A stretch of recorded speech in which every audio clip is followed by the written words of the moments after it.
Good morning. Thank you for joining us today. And the Our Driving Concern Employer Traffic Safety Program is pleased to be able to offer the webinar, Zero Impairment in Your Community. I want to welcome our presenter this morning, Detective Michael Jennings, DWI Coordinator of the Austin Police Department.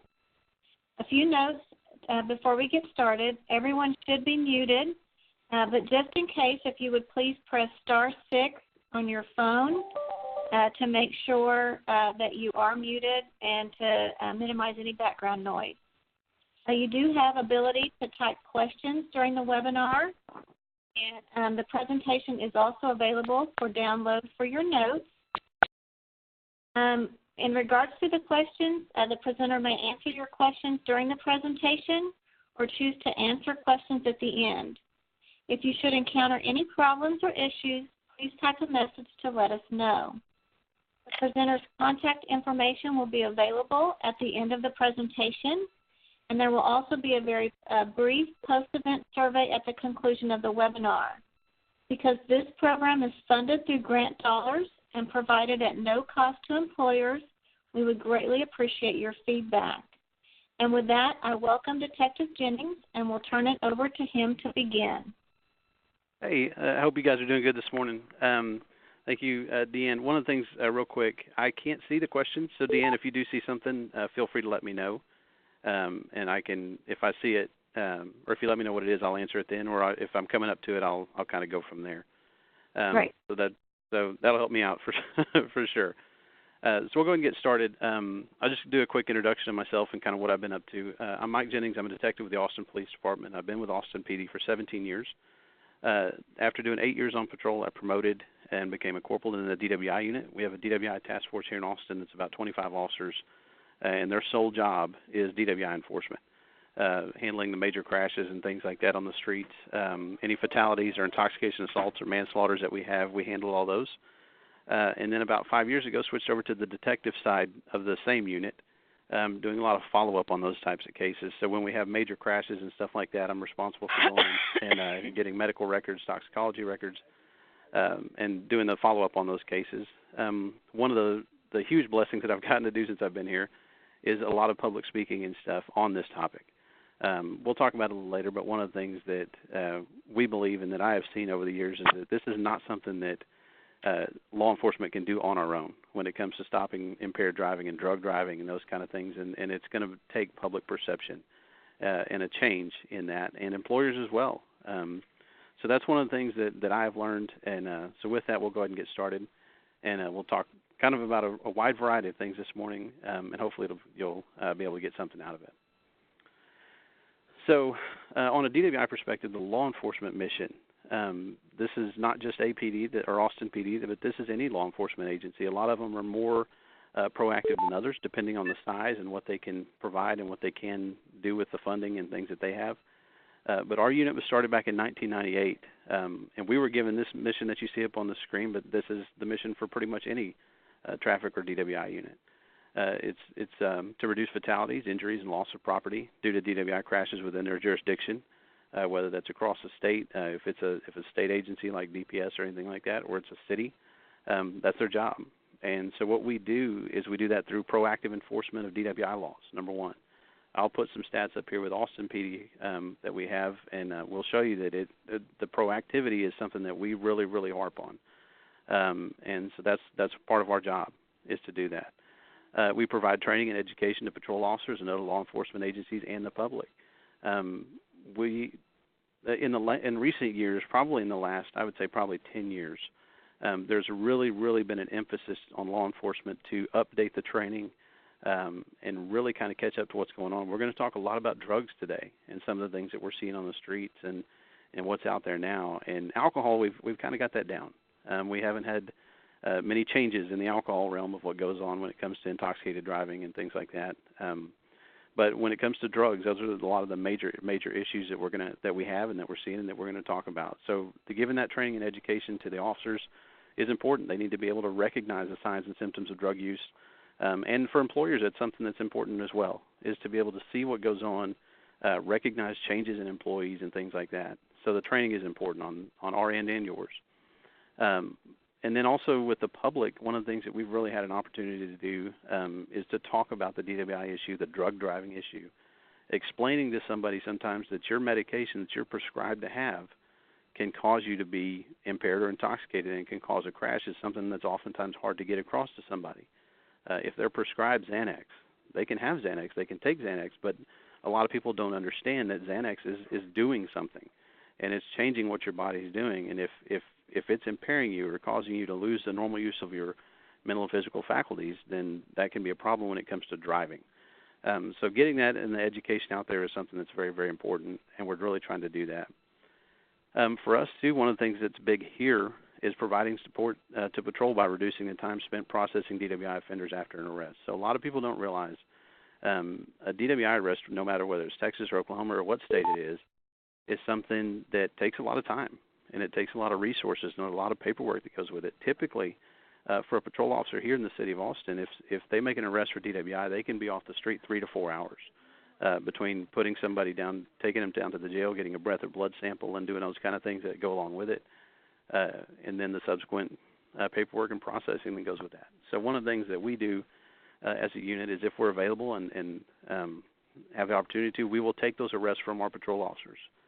So that gets them back on the street and gets them back out there. Agencies that don't have the luxury of having a unit like that need to work through that and really try to figure out how to get back on the street quicker and make the process more efficient, and that's what we really are striving to do as law enforcement as a whole. These arrests take time, but you need to make the best arrest you possibly can, provide as much evidence as you possibly can, so that's what we're working on with that. Some of the law enforcement efforts that you hear about, and specifically here in Texas on some of them are kind of nationwide initiatives, but one of the biggest ones is the No Refusal Initiative. There are different names for it depending on where you're from, but No Refusal Initiative is kind of the accepted term that we have come up with and that we have. Austin has been doing No Refusal Initiatives or some variant of that since 2008. Halloween of 2008 was our first one. A lot of people don't understand what that is, though, No Refusal Initiative and what that means. So by driving on the roadways, specifically here in Texas, and most states have some variant of this, but by driving on the roadways in the state of Texas, whether you're licensed to be here, whether you're here legally or illegally, or however you got here, whether you're from another state, another country, or whatever, you have deemed to have already given consent for a breath or blood sample if you're stopped and arrested for DWI. And in Texas, that's found in Chapter 724 of the Texas Transportation Code, and it's called implied consent. Like I said, most states have some sort of variant of that. So what that means is that when you are arrested for DWI, you're already deemed to have given consent, but we're going to read you a form after you're placed under arrest that's going to inform you of the consequences of not providing that sample that you're already deemed to have given consent for. And in Texas, it's called a DIC-24. So we're going to read you that form. We're going to inform you of the consequences of not providing that sample.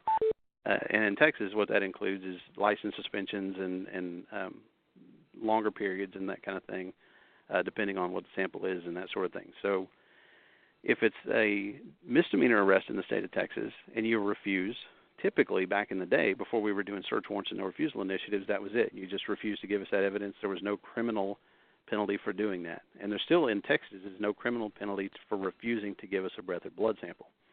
But with the no refusal initiative, what happens during those time periods is if you do refuse to give us a breath or blood sample, we take all the information from that arrest, whether it be a crash or a traffic stop or however we came into contact with you.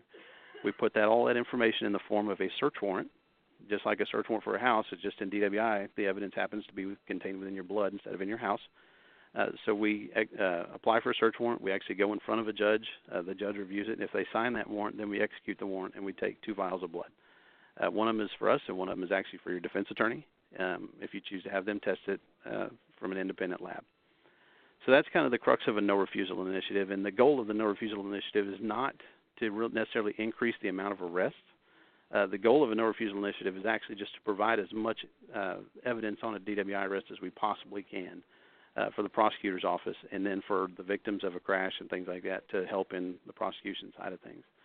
When it comes to no refusal initiatives and all of these, honestly, if they ever came to me and said, look, Mike, there's not enough DWI arrests to support what your job is, then we would consider that a mission accomplished. And I would go to another unit and we'd go do that. So that's kind of the goal of the no refusal initiative. Saturation patrols, that's where we either take certain areas, but for us specifically, it's actually the city, the entire city, where we have officers doing DWI enforcement all over the city. All of our officers are certified in field sobriety tests. All of our officers are certified in DWI enforcement, and in addition to our unit, patrol officers are doing that as well.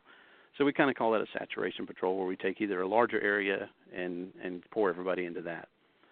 A directed patrol is something that we use where if we have a certain district or a bar district, especially here in Austin with 6th Street and that sort of thing, we put officers down there in more of a directed pinpoint kind of area. And then you have DWI or DUI checkpoints depending on your state. Texas, we do not have them. They're not legal in the state of Texas, and those states that do have them, typically there are a lot of laws and rules associated with how to conduct those.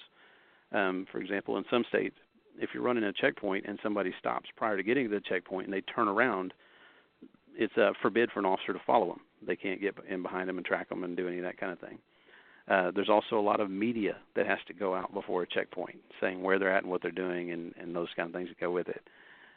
So there's a lot of reasons why you may not have checkpoints in certain areas, but that for the state of Texas, it's illegal for us to do checkpoints for DWI, and I'm not sure that we will, but just kind of roll with whatever they decide to do with that. With public safety and media announcements, we do a lot of that. Our public information office is continually putting out a message every weekend and through all the holiday seasons with different announcements, whether it be drinking or driving or click it or ticket with seat belts and those sorts of things. So there's a lot of that goes into it, just trying to get the message out there. And then public education and awareness. So for us, like I said, doing things like this, what I'm doing right now, is something that we absolutely want to do and need to be out there doing, is educating the public, educating employers, other officers, that this is something important and something we're not going to fix on our own. So the slide here is just specifically to Austin, but this is the number of DWI arrests and then the number of fatal crashes involved with intoxicated drivers percentage-wise in the city of Austin for the last 7 years, starting since 2010. So one of the things you can see from this is we average between 5,000 and 6,000 arrests in the city of Austin per year for DWI.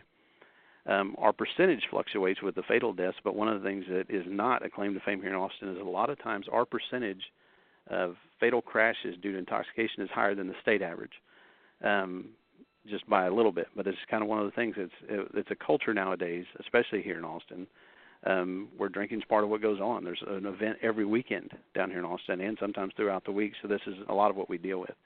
The reason I give you this slide, though, is to really kind of show you that we're not going to arrest our way out of this issue with DWI enforcement. We're doing that.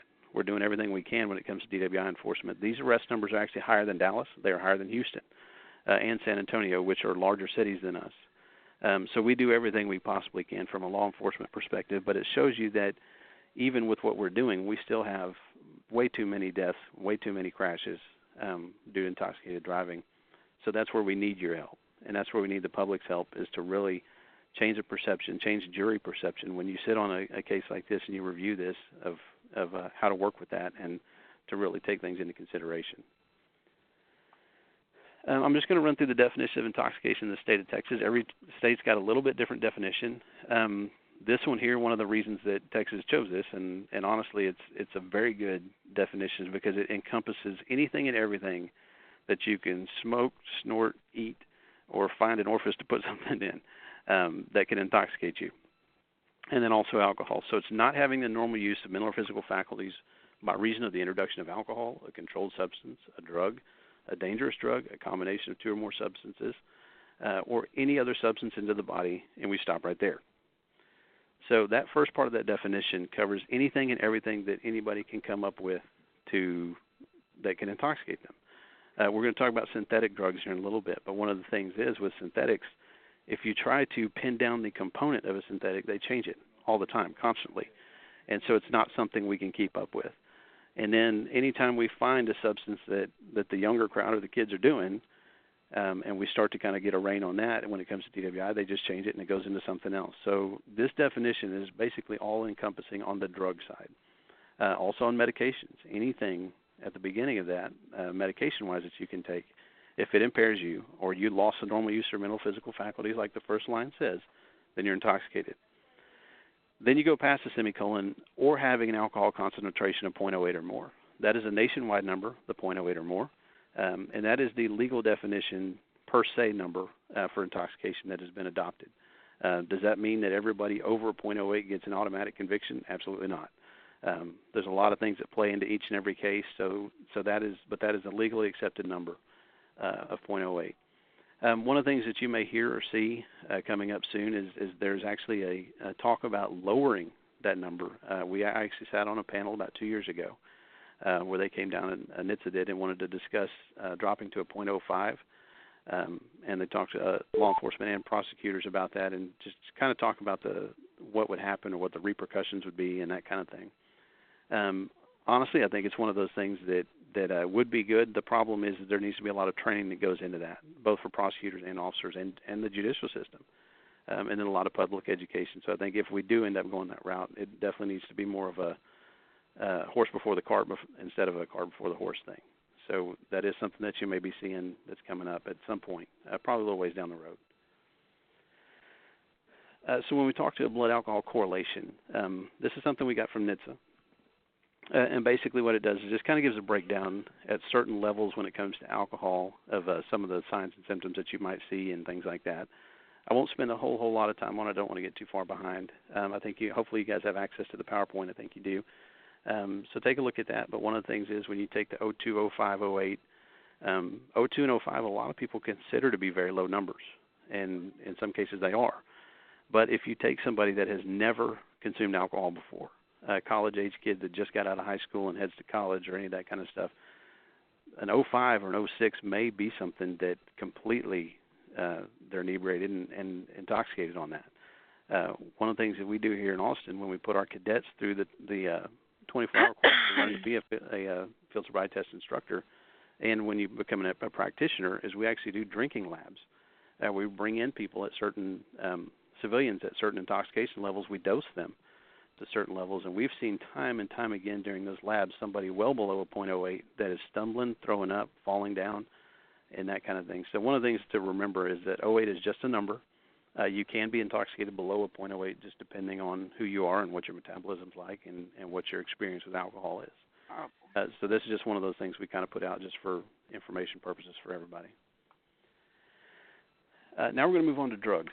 I'm going to talk a little bit about that, actually a lot about that, because that's one of the things that is up and coming. It is definitely a changing dynamic, and in my opinion, for employers, this is something that is a lot harder for you guys and for us when it comes to tracking what's going on. So we're going to talk a lot about that. So the definition of a drug, and we do this, this is for the purposes of drug evaluation and classification program, which I'll explain in a second. A drug is any substance that, when taken into the human body, can impair the ability to operate a motor vehicle safely. So a drug recognition, this evaluation program we're talking about, is actually referring to the DREs. We have officers that are certified as drug recognition experts. That is a nationwide program, and actually, in a lot of cases, worldwide program. There are not very many officers that do that, but what they're trained to do is if you have a DWI case that comes in and we're pretty sure it's not alcohol, that officer is able to do an evaluation and determine what of the 7 drug categories, which I'm going to show you in a second, is impairing that person or intoxicating that person at the time. So that's what they're trained to do. It usually is an evaluation that takes an hour, somewhere around there, depending on the cooperation of the suspect. But during that, we're looking at a ton of different things, some medical things, the vital signs. We actually do the field sobriety test and add some other stuff to it. But what those do is really point to a certain drug category. So we're going to talk about those, but that's the definition of a drug that we're going to use comes from that program. This here is the 7 drug categories, and I didn't put the wild card in here, but we'll talk about the wild card at the end of this once we get done with the 7 here. So these have been established through that drug recognition program, and all of the drugs that you can come up with aside from synthetics fit into one of these categories in kind of a nice, neat box. So you got CNS depressants, which alcohol is in the same category with that. But CNS depressants, some examples are Valium, Xanax, Ambien, some of those. Stimulants would be cocaine, methamphetamine, Ritalin, Adderall, which Ritalin and Adderall are medications that you take for ADHD, things like that. Hallucinogens, you got LSD, psilocybin mushrooms and mescaline, and a ton more behind that. Dissociative anesthetics, which is PCP, ketamine, and LSD. PCP used to be in that category by itself. That category actually used to just be called PCP, but now there's some other things out there. And if you look at ketamine, that's a horse tranquilizer, and it's used for a lot of different things, but that is now something that we're starting to see a lot of. The big one that a lot of people are dealing with is narcotic analgesic, and that is an opiate. So when you hear about the opiate crisis and things like that, that's what typically hospitals and doctors are going to prescribe you for pain. So you got morphine, which is a high-level thing that typically hospitals are going to use, but you have fentanyl, which has become more and more common, Vicodin, Dilaudid, and some of those other things that you're going to see. The opiate crisis is something that is really, really spreading nationwide. We see a ton of that when heroin is an opiate. So when you hear heroin, that's in the same category as those guys. And we are seeing tons and tons and tons of heroin. And it's something we're constantly combating. When you look at the next one, which is inhalants, that's paint, gasoline, dust-off, whippets, that sort of thing. And one of the things with the inhalants, if you look at dust-off, that's something that most offices supply to people that's in their offices. And the other part of it, too, is with inhalant, it wears off so fast that by the time you get to talk to somebody, by the time you get them evaluated, they may be fine because of what it's doing, and it just wears off really quick. And then you've got cannabis, which we're going to talk a lot about here in a little bit when you talk about marijuana and edibles and things like that. So here's the synthetics. I'm going to rush through these pretty quick, but most of you guys, we'll talk about the drug screening stuff. I thought we'd moved on. All right, so one of the things that you're going to find as HR personnel or anybody or any company that is having drug testing done, one of the things to keep in mind is a synthetics and an inhalant. Synthetics are very, very difficult to detect. There are only a few labs in the United States that are successfulully testing for it. Even for us, we have a lab here at APD, but we send those off to a place in Pennsylvania, and that's where those are tested there. And because there's just so many different drug combinations and things like that go into it. So if you have somebody that you suspect and you're having to do drug screening, keep that in mind. Inhalants are another one that's very hard to detect because of how quickly that wears off. So I don't know if you can see all this slide, but why is there no illegal per se for drugs? So one of the things let me slip through this real quick. One of the things to understand when it comes to per se, so we talked about 0.08, and that's called a per se limit when it comes to alcohol. Well, for drugs, you can't really do that. You can't put a lot of people in a room with a whole box of cocaine or a bunch of lines of cocaine and say, snort this until we tell you to stop, because cocaine's illegal. We can't do that with most drugs. And then you have a lot of the issues. So if you look at this line, I don't know if you guys can see it, the curved line here is actually kind of the half-life when it comes to drugs. It's not on a linear when it's metabolized through the body. It doesn't do what alcohol does. Alcohol is very predictable. You give us some facts on somebody, you give us a time frame, and we can put you pretty much where your BAC is. You cannot do that with drugs, and that's one of the things this is showing. I'm sorry, it's cut off there at the top. But some of the other stuff, the issues with drugs, lack of studies. We can't do a lot of studying. More choices for absorption. When we talk about that, it makes a difference whether somebody snorts something, whether they inject something, whether they chew something. It just really depends on how they take it into their body as to how fast it's going to go through their system. Drugs are different when it comes to how they're soluble. And then you have drug combinations and a lot of that stuff that goes into it. So that's why we can't establish numbers. Colorado has attempted to establish a number of 5 nanograms of THC. But one of the things that they're finding is that it really is dependent upon the person whether 5 nanograms of THC is impairing or not. So that's one of the things that they're really having to evaluate. A little bit on synthetics. So we'll just run through this real quick, but bath salts is one that we've run into. And you guys can read through this, but to kind of get a little better description of it. But it was a term used to describe recreational designer drugs related to cathinone, which is a stimulant found in the cat plant. And this just gives you some of the stuff. It's basically most of the time the same thing you would see from a stimulant, but just on a lot different scale for us. K2, a lot of people have heard of this one. One of the things that our lab here at APD, when we sat down with them and talked about K2, is that this is not, unlike what a lot of people feel or believe, it's synthetic marijuana in that when it was made, they were attempting to replicate the effect of THC, which is the active ingredient in marijuana. The problem is the base of this is not marijuana. It is a chemical sprayed onto potpourri or some other base material. So the marijuana, the fake weed or whatever they want to call it, that name is just coming from the ground up plant looking stuff there. It's not coming from any kind of plant that we synthetically made. They're spraying a chemical onto it. So that's one of the things that's really confusing for a lot of people when you call it synthetic marijuana or fake weed. It almost sounds like it's a little less less dangerous than marijuana, but it's not. It's actually a lot worse, and we're starting to see a lot more of that. Some of the common symptoms that you'll find with K2 are hypertension, tachycardia, which is a high heart rate, agitation, vomiting, hallucinations, psychosis, seizures, and panic attacks. So it's going to be very wide-ranging. A lot of times it's a more violent type of deal. Just real quickly, kind of a breakdown of marijuana in a blood test. I'm not sure what you guys, the employers, when you get blood tests back, what they look like, but this is what we see a lot of times. So the delta-9 tetrahydrocannabinol is the THC, is another word for it, is the primary psychoactive ingredient. But a lot of times you'll see metabolites, a breakdown of it. Some of these, if you look at 11-hydroxy-THC, is still a psychoactive metabolite, but it is a metabolite. And carboxy-THC is considered a more inactive metabolite. Just a little bit how marijuana works in the body. It's ingested, then it binds to the fat receptors in the body or brain. A lot of times what we're finding through research is that it peaks quickly and then starts to level out and then comes back around. But it is something that when we look at, we'll switch to the next slide, but when you look at it, the psychomotor skills can still be impaired, especially in a chronic user. So that's one of the things that we're really starting to find out from the research on the marijuana. Marijuana does a lot of times. It's more of typically a mental impairment, but we also see a lot of physical impairment as well. And there's signs and symptoms during a drug recognition evaluation that we see that point more toward that.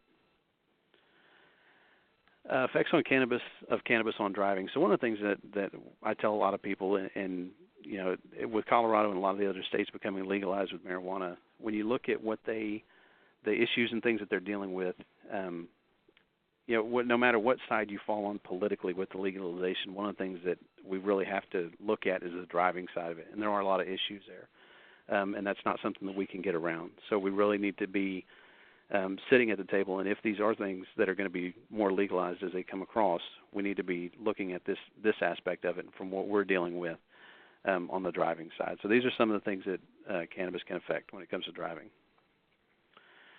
This interesting slide, the potency of THC when we started doing research of what we're looking at. In the 80s, it was 4%, 2008, 10%, 2016, 15 to 30, and now if you get into extracts and concentrates, which I'll show you pictures of, you're getting way, way up there. This is just potency in the last 6 years in Colorado, up until 2016. Just a graph showing the high concentrations that we're seeing. And then I'm just going to I'm kind of running out of time, but I'm going to go through some pictures that we have here and some stuff that we're seeing with the edibles and things like that. So this is a hash oil, and it's a super high concentrated form of marijuana, and this is how what they come up with when they extract the resin from a cannabis plant. These are 80 to 90% THC in some of the stuff that you'll see. Some of it's kind of gross looking, but it's what they do. We're starting to see vaping with vape pens, and I'll show you a picture here in just a second. There's got an edible over here. It looks like a Reese's Peanut Butter Cup, and then a Kif Kat. And this is a Groupon for M cigarettes, marijuana vaporizers, brought to you by Groupon. And so this is how common this is now becoming. Just different pictures of those there. And here are some of the things that we are really, really concerned about when it comes to the edibles and things like that. So I'll show you guys. I'll just kind of skip ahead here in a second. I can't believe it's pot butter, Land O'Lakes can of butter, things like that in there. So this is one of the things that we're starting to run into, too, is infused products, post-tattoo ointment, toothpaste, suppositories, things like that, that they're starting to now get into. So this cookie here, if you look at this, has 65 milligrams of active THC, 6.5 servings, but I can assure you, if you put that cookie down in front of me, that entire cookie is going to be gone, typically. So one of the things they're finding out with the edibles is that the labeling and things like that are going on are not really clear. And if you're a child and you see that laying out, you're going to have a problem just taking that and reading all that and going through all this stuff here. So if you read they label it on there, but the problem you run into is, so basically a 65th of that is 1 milligram of THC and 6.5 servings that you would have to break that into. So some of the things to think about when it comes to marijuana. Science on marijuana is relatively new. Research will continually shift to our understanding of what goes on as we learn. New research and knowledge doesn't negate marijuana impaired driving is dangerous, and increasing knowledge merely refines what we already know. Some of the prevention technologies that are out there right now, and we've actually seen some companies using these, but these are the ones that are court monitored here in Travis County where we're at. You have a SCRAM device, and this is designed to detect alcohol through perspiration. Ignition interlock devices, these are actually starting to become more and more common in the cars, but what they've started to do too is started to add camera systems. Because typically what you did is you had your buddy below when you had an interlock installed, but now that they have camera systems with facial recognition. And then you can also have a portable alcohol monitor, which is a device you carry with you, and you're required on a schedule to submit samples of analysis. So one of the things for employers I think that is important, and I think employers are really starting to understand this, is that training for supervisors and employees on warning signs when you see somebody acting different, what to do. Policies regarding drugs and alcohol, utilize employee assistance programs, and utilize drug and alcohol screening programs. And that's stuff that, I mean, when it comes to employers, there's a lot of liability in having employees running around out there intoxicated, whether it's on drugs or alcohol or whatever, and it's dangerous. I'm going to skip through this. I think I'm running out of time, but I want to thank you guys for your time. And this is my email address. If you need anything or have any questions that I don't get to today, just let me know, and then I'm going to hand it back over to Deanne. Thank you, Detective Jennings. That was a great educating webinar, and thank you to all who attended. We know your time is valuable. We hope you gained some very useful information with today's webinar that can assist you going forward. We do have another valuable resource coming to you very quickly from our driving concern that we'd like to share with you. Take your safety program to the next level by this information-packed webinar that's discover how to turn your program from good to great, learn how employer liability and risk can be addressed with strong policies, actual training. We have 2 sessions coming up, Oklahoma on December 6th at 2 p.m. and Texas on December 11th at 2 p.m. So please, sir, check those out. You can register online at texasdrivingconcern.org and oklahomadrivingconcern.org. Just click on the webinars and register, and please join us. And with that, I'd like to thank Detective Jennings again. Absolutely. Thank you guys for your time. I appreciate it. Thanks for the impactful webinar. And again, thank you all for joining us, and have a great rest of your day.